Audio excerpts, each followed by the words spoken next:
there was a student coming up to us and he said, yeah, I have written this paper and it was purely mathematical. And he said, yeah, I have so much trouble implementing it in Qiskit. I don't know how to do that or how it scales. So I said, sure, come, just give me the link to the archive. I posted it. And within 10 minutes, the whole thing was working. And the student was like, this is amazing. I'm not a programmer. Can you vibe code your way from a research paper to a circuit you can run on a quantum computer? Imagine the ways this could accelerate both development of use cases and the skills of newbie quantum coders. Find out how AI-assisted abstraction makes this possible in this episode of the Post-Quantum World. I'm your host, Konstantinos Karagiannis. I lead quantum computing services at Protiviti, where we're helping companies prepare for the benefits and threats of this exploding field. I hope you'll join each episode as we explore the technology and business impacts of this post-quantum era. Our guest today is the Director of Strategic Partnerships at Classiq. That's Classiq with a Q at the end. Vincent van Wingerden. Welcome to the show. Hey, Konstantinos. Good to be here. Yeah, it's great to have you. And it's not the first time Classiq's on, but it's the first time you're on, so welcome. Thank you so much. Yeah, the reason I'm having you guys back on is every once in a while I like to have companies back when there's some new development. And there's something going on in your company that I feel is worth covering.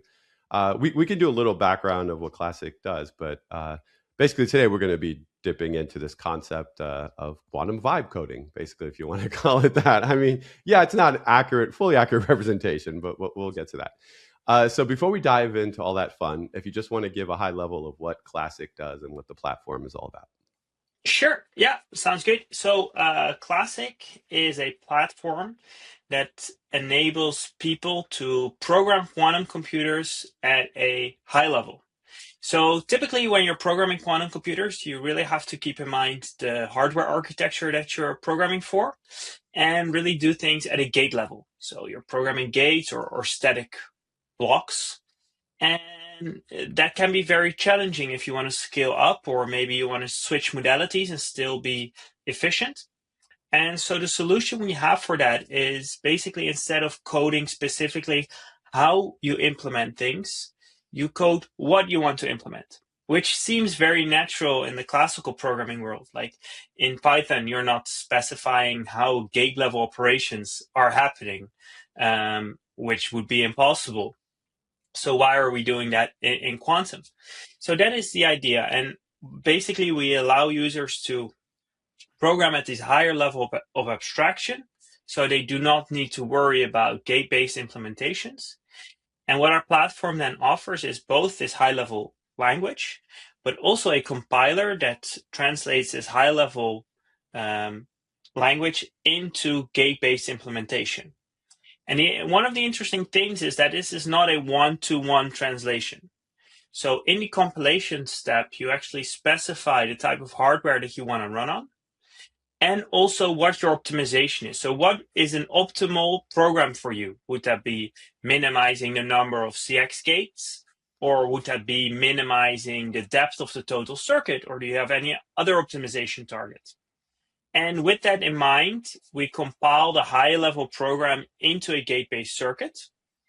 And so that gate-based circuit is completely hardware independent. So that means that if you create one for IonQ, which has an all-to-all connectivity, the created the created circuit will be completely different than if you, for example, create it for a superconducting manufacturer that has less connectivity or a completely different gate set. And so this takes a lot of programming and low-level efforts away from the programmer. So it allows a programmer to create quantum programs at a really high level and really think about intent instead of this low-level concept. So that is the idea that Classiq offers, and around that we have a very big platform, and we'll touch upon a few points probably later, but that is one of the core ideas that Classiq offers. Yeah, there's great stuff there that makes it beginner friendly too. You can build on things from libraries and stuff like that, pre-built use cases. But before we dive into that, the reason I have you guys here, like I said, is this concept of AI doing some of the coding for you. So I'll ask you, we'll dive kind of right in because I'm sure everyone wants to know, What does that look like in the sense of programming quantum as opposed to this other vibe coding usage that you hear? Yeah, actually, it's quite similar, if I'm honest. Well, that's And exciting. yeah, and so the reason why it is relatively similar is because um, just like Python and just like any other high-level classical programming language, we write high-level code. So you don't have to worry about this low-level implementation and this translation because that is what our compiler does for you. So what we have done is we created an AI coding assistant or agent that knows the Classiq SDK from both the documentation that we have, the large library that we have, and this is something we need to touch upon later. But with that, it has a very in-depth knowledge of this high-level concept. And so therefore, because it is relatively close to classical programming, this AI agent is very capable of creating Classiq specific code. So it is really able to not output gate level code. It is outputting high level Classiq code, which we call QMod, and also or our Python SDK code. And yeah, that allows users to very quickly go from a paper, even without an implementation, to an actual high level implementation in Classiq, and then using our compiler saying, okay, I want to have this high level code and I want to run it on an IonQ device, or I want to run it on an IBM device, or maybe on any other device. And our compiler is then optimally implementing that high level code for each device specifically. And this high level coding is a huge advantage for these AI agents because they don't have to worry about, do I put an X gate here? Do I put an RX here or an RY or anything? It just has to say, well, this is the arithmetic expression that I want. And our compiler will figure out how that works on a gate-based circuit. So it's important to note that a lot of this was already figured out. Like you already Yeah, had this stack. You already had it going quantum turtles all the way down, right? exactly. Yeah. Yeah. Most definitely. This has not been created with vibe coding in mind. We already Yeah, had the it was high level already there. language. We had the compiler, and yeah, it fits amazingly with this new vibe coding trend or AI assisted coding trend. But yeah, no, it wasn't created specifically for vibe coding. So traditionally, when you would try and use your tool, you would be presented with either you're doing it from scratch and playing around, or you're going and importing some of these, I guess you'd call them libraries. What Tell us a little bit about that and how that changes with the AI aspect. Yeah, so we don't really have a library in the sense of applications ready. So we have a Mhm. library in the sense of we have implemented applications on top of our platform. Yeah. So if you go to GitHub/Classiq/Classiq library, I don't know if the link is completely correct, but I think that's it.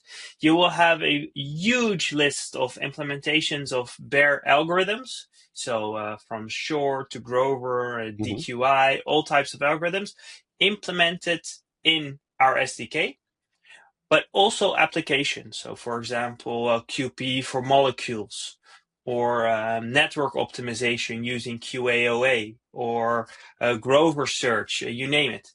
And these are applications which you can take, examples that you can take, and you can basically make your own application with that as a starter kit, so to say. So I Hmm. more see it as a huge library of examples that we have. And it is, I think, a huge strength because these applications are and examples are always up to date. We won't release a new version unless the whole library is also able to build. So you never pick something from the library and you're not able to compile the code, which I think is a huge strength. And we also see community adding algorithm implementations there day by day. And because this library is growing and growing, and because that is a source of learning for our AI model is also getting better and better. So it's a very nice self-improving flow, so to say. I was going to ask, does the AI look there first? Yeah, So if a user has no idea and it's like, oh, I want to do shore, does the AI think, well, I'm not going to reinvent the wheel. I'm just going to go grab the shore that we have and 100%. put it in? Yes, yes, Okay, yes, so it looks there 100%. first. Yeah, yeah, But that said, one part I want to dig into is you said you could take a paper, let's say from arXiv, yeah, and reference it to the AI, right? And yeah. just say, hey, this paper came out. Can you please implement this for me? Uh, Yes. Yeah, so basically, just like any other AI agent, you have a prompt and you can say, well, hey, I have this paper, and I recently did a demo for a customer about a specific algorithm to detect edges in images. And basically, the only thing I did is say, hey, I have this paper. This is the arXiv link. And please, can you implement it using the high-level concepts that Classiq offers? And also, I don't want Python. I want an interactive Jupyter notebook. mhm. So I can scroll through it, and I want visualizations. I want to know how the outcome is post-processed and those type of things. It took that, it took that, and it basically just ran it. And a few moments later, the entire implementation was there. And maybe one thing, because I know, if I'm not mistaken, you were also at Q2B Yep. Yeah, I spoke last there. Yeah. December. Mhm. There was a student coming up to us and he said, yeah, I have written this paper and it was purely mathematical. And he said, yeah, I have so much trouble implementing it in Qiskit. I don't know how to do that or how it scales. So I said, sure, come, just give me the link to the archive. I posted it. And within 10 minutes, the whole thing was working. And the student was like, how, this is amazing. I'm not a programmer, but this is basically allowing me to program.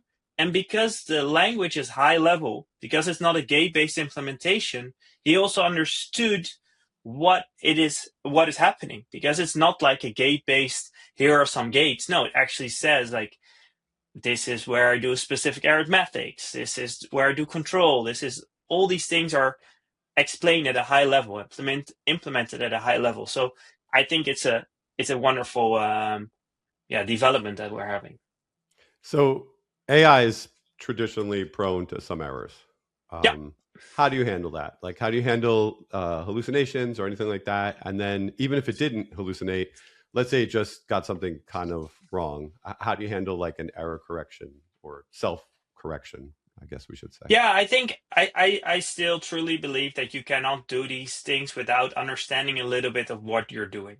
I mean, Hmm. it's still an assistant. So you still have to look at the code and understand, okay, what is happening here? Like, is it going well? Is it not going well? And there could be that our compiler says, sorry, this code is not compilable, which means basically that the AI created something that doesn't work. So then either you go and say to the agent, well, I'm sorry, it doesn't compile. This is the error. Can you go and check again? Go back to the library, have a look. Or because it's still a high level language and you have some sort of understanding of what you want to achieve, hopefully, you will be able to do some corrections yourself. So I think both paths, just like classical programming with AI, are very possible. So there have been successes at just giving the error to the input prompt and saying this is the error. Yeah, Like with I that. have some for I have sometimes it's successful and sometimes you have to Yeah, I figured. manually do something. Yeah. Okay, so when you just mentioned about how much experience you need, does this somehow shorten the amount of experience you need to start encoding, or is this more like you just basically you already know what you're doing, but now you're going to 10x your output? Does it skew towards one or the other? I would say maybe more the first, in the sense it's a little bit of both. Like, it's Okay, never one of the other. I sure, mean, sure. if you, I think for me, I don't have a computer science background, so reading code for me is easier than writing code. So if I have an archive paper and I would have to implement it, it will most definitely take me a significant amount of time to do that. When I can say, well, here you go, and I have 10 errors, fixing those 10 errors would be significantly less time than starting from scratch. Like that's for sure, 100%. On the other hand, if you're a very experienced programmer, I most definitely also think that you can do like ask it to do or search for specific other implementations or look at edge cases or those type of things. So I think most definitely for both there is a use case, but I would skew towards saying, yeah, well, getting started is one of the biggest pluses, at least for me, using this technology. So, as far as growing your library of examples, does the AI try to do that? Does it, like, let's say you do something that's novel or relatively novel, and it executes and it works, and then it says, "Hey, did you like this?" or something? Does it then suggest, "I think you should push this to the Classiq library," or does it raise some kind of flag like, "Ooh, novel use case"? Maybe, does anything like that happen to like help feed it automatically, assuming they agree, privacy, whatever? At the moment, no, no, no, No, no. not right now. However, Okay. I mean, there is in our library there's like open issues, and there's some implementation issues, Hmm. like not issues, but like here's a paper. Would you like to implement it using the Classiq platform? And I've multiple times like took the URL of that archive paper, just pasted it in, and just saw like would it work? And mostly it works like 90 to 95% of the code actually works. So if you want to like get a significant amount of new content in, that is most definitely a very valuable way. But at the moment, all PRs and everything are still manually reviewed and still checked by our experts. So it's not like we're flooding the library with AI content at the moment. Yeah, I would hope whatever ends up there has been checked by a person. Yeah, Yeah, yeah, that would exactly. be a Yeah. good layer. So you talked about the back end targets and I guess a form of agnosticism, right? Like with having different modalities you can use. You guys have a recent partnership with C12 for spin qubits and others. So how does this optimization change then with all these different modalities? Are there going to be some that are in reality a little bit better because you have a close working relationship? Or are they all going to be just kind of like the same level of optimization? They're all the same level of optimization. So even if you would have a quantum computer in your basement, so to say, then if you give us the characteristics of that specific quantum computer, then we will be able to optimize for that. So we need to understand the layout, we need to understand the native gates, and then you will have the similar, where you can optimize a quantum algorithm for that specific machine. So it's not that one machine gives significantly better output than the other. No. So is the training of this? I'm assuming it's probably Claude, right? That's Yeah, powering this. Yeah. So I'm assuming any but refinements you are can happening. bring your own agent. So if you Yeah. want, you can bring your own. But we by default use Claude. Yes. Yeah. I guess a lot of people do for coding. Yeah, Yeah. that makes sense. And is the user base then helping you refine how well it works? Is it constantly flagging things, showing like, ooh, it keeps making this mistake, so that way you guys can tweak it on the back end? Is that kind of thing going on to have like so-called versions in the future of improvement? To be honest, I do not have the answer to that. I Oh, I, okay. I don't know. Yeah. Okay. Yeah, I was just wondering if that's going on. So as circuits continue to grow, manual optimization gets kind of impossible. Yeah. How is it going to handle the trade-off between circuit depth and qubit count? Like, do you have any plans for that scaling? I mean, these machines are going to get bigger. Yeah. I mean, this is exactly what we have been building for since day one, right? I Hmm. mean, our technology is built to scale and built for scaling. I mean, up until, a few years ago, the sizes of these machines were so small that everybody who has a PhD in quantum information science will be able to manually optimize. So, um, which would maybe reduce a little bit the usefulness of a compiler. I'm not. I don't think so because I think you can do a lot of other things. But if you're focusing purely on hardware, maybe you want to optimize everything by hand, every single gate. And so the moment that you're scaling to the scales that we're seeing right now, I don't think that that is feasible anymore. You will need to make assumptions. You will need to use blocks or anything because the number of gates that are able to be executed is just crazy. Not as big as we want, but it's still pretty big. And so this is really where our technology shines. We really are built for scale. both in the terms of depth as well as in the terms of number of qubits. And this is really where, we believe that our platform is not just a luxury, but really needed, because it's impossible to scale manually. It's impossible to optimize manually. So you need a tool like us that is able to go from a high level description to an optimized, and that is very important, implementation. Because if you're able to reduce the depth by a significant amount, then that might be the difference between being able to execute and just rolling a dice, basically. So I think that this technology is very needed, and this is really where we are heading towards. And this might be a hard question to answer, but you know, some papers kind of hold back some details on purpose. Mm-hmm. Has anyone, to your knowledge, tried to feed such a paper into the tool and basically literally ask the AI, hey, can you fill in the gaps and get this to run? Has that ever happened? I'm just curious about that. I mean, there are papers that I don't have the real answer, because I haven't seen it, nor has anybody come up to me say, hey, do you know this? But Okay. what I have seen is that there are papers that I feel like are very scarce of details, but the AI can infer some things that might have not been literally there, but really can help. I mean, it's still also a big LLM, right? So it can also think besides just writing code. So I don't have a practical example, but I think that there might have been some good use cases for AI on that front.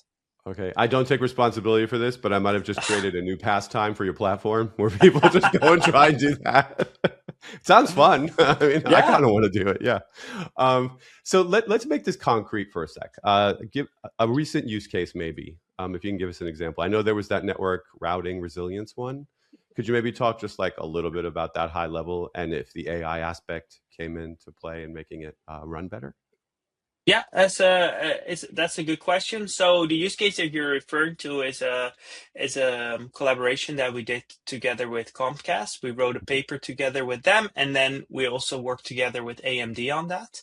And so the idea is basically, if you have a very large network that these large ISPs have, how would you set up the topology of that network in a way that if some links between nodes will be broken, that every node is still connected to two main nodes, basically, that are basically this internet backbone.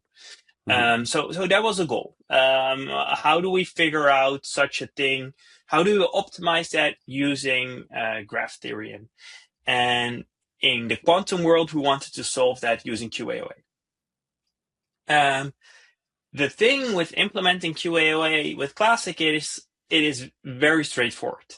So it is almost like writing your objective function purely classically and just having a Python objective function and then passing that into a quantum circuit. And there we have one quantum function in our circuit, which is called phase.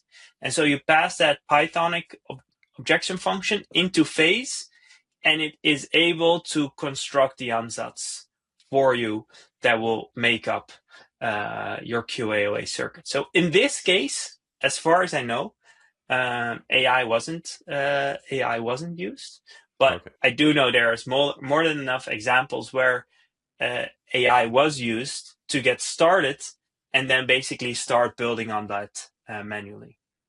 Now, do you think AI might be used to even improve that paper? Is that possible? Oh, that's a very interesting one, but I'll use another Sure. example if that's okay with you. Yeah, absolutely. So there's a paper that uses Hadamard detection to detect the edges of images. So there is various reasons why edges within images are interesting. Not per se for your vacation photos, but for other use cases, they can be very interesting. So this paper has implemented a shift, a 2D shift. So you take all the bits in the image, and you basically then have one version originally, and you have one version that shifts up each bit, and then you look at the edges that are created because there's only edges if the colors are different between the original and the other one. This already gives a good sort of edge line, but it's only a single shift. But this shift is already relatively, I wouldn't say hard, but you have to know how to program a quantum computer to make this shift, to do this on a gate level. But in Classiq, it is simply -1. So you shift every single bit up and then do a Hadamard test. So what the AI suggested is, what if we don't just shift it up 1, but also 1 to the left or to the right? And with that, you will have another area, so you have more clearer lines. So I'm not saying that somebody who wrote the paper didn't think of this. Probably they did. But this is something the AI also came up with and said, like, hey, this is very easy to do because it's just a -1 here. And if we do another arithmetic computation, it's very easy to make another shift, and you will have a better or different algorithm that can make these edge detections even better. Did you get like a performance improvement in accuracy metric? Most definitely, yes. And also because the implementation is a single -1, it's an arithmetic computation. Our engine is able to look at, okay, how should we implement that -1? There's many different ways on how you do that in quantum computing. And because different architectures have different optimizations, we can say, okay, in this architecture, we'll use this implementation, and in this architecture, we'll use that. So it's not just better performance in terms of detecting edges, it's also better performance in terms of the depth of the circuit, because we were able to optimize the circuit without the end user ever having to think, okay, how do I implement it here and how do I implement it there? And for those who want to see, is this now currently part of the library too? Because it was done? I will have to check. I will have to check if it's, yeah. Okay. And there's some good stuff in there. It was funny. I saw my friend Mark Carney's paper on the quantum kill chain was adapted for Classiq. Yeah, it's there as well, yeah. Cool. Yeah, not Mark Carney, the Prime Minister of Canada, but my friend from Quantum Village who's in on the show. So I just like to mention that. So because of my general day job and hosting this show, a lot of people always ask me about the quantum talent gap. It just always comes up. People asking about breaking in or whatever. So do you think this AI-driven approach will slightly change that gap in any way? Will it change the skills we need to hire for future quantum coders or anything like that? I think the answer is most definitely yes. But if I'm very honest, I think that AI is not the biggest change in that.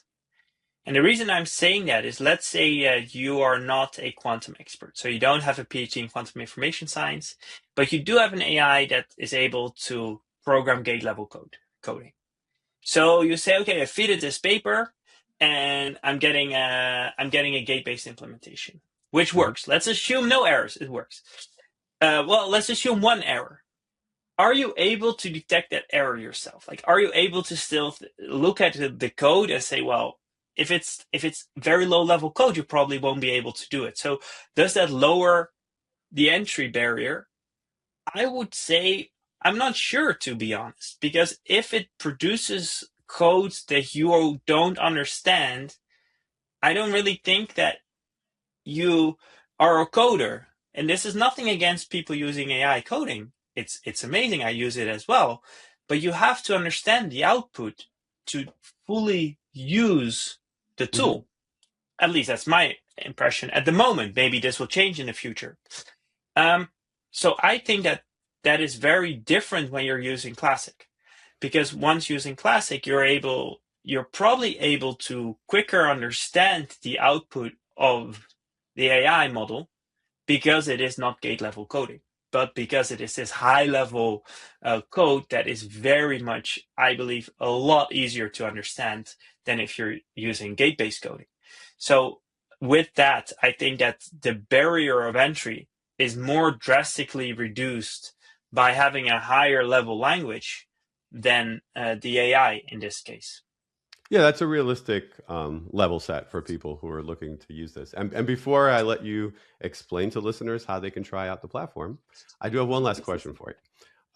What's one like dream capability you would love to add to this platform, let's say over the next year? Oh, that's a very, very good question, and I don't have a single feature that I think like this is the thing that we need to do. I think basically what will make, and especially around AI, what will make this significantly better is significantly more implementations in the library where our AI can learn and take inspiration Mhm. from.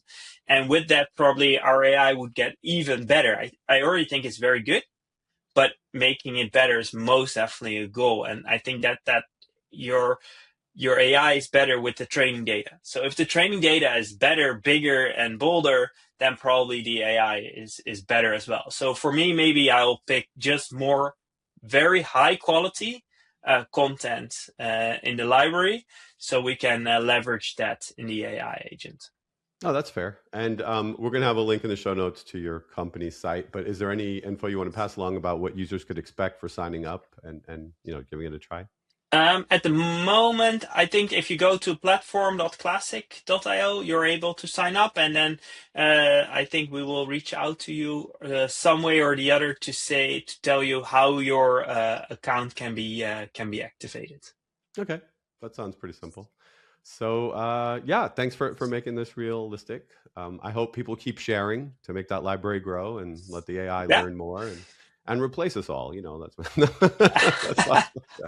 I think one of the things I said today is that we are not being replaced right I now. know, I know. I just thought it'd be a funny way to end. Yeah.